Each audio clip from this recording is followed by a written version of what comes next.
Okay, I just want to make sure I'm clear on something. Is the fact that the party's at Creepy Jimmy's, is that stopping you from going to the party? I'm about to teach you a little hack.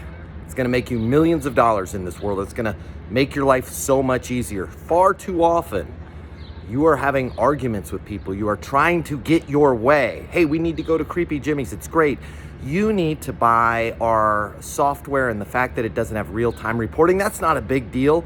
Far too often, you're trying to overcome what you think is an objection, what you think is stopping somebody from doing something, going to the party, buying your software, putting an offer on your home, and you're not checking in with them and asking them just that. Hey, is the fact that we don't have real-time reporting, is that stopping you from buying our software package? You're gonna be shocked at how many times the other side says, no, but I'm not happy about it. People don't have to be completely happy to do the thing you want them to do or to buy from you. My name's Matt Easton. Consider following me for more tips on how you can be successful in business and life.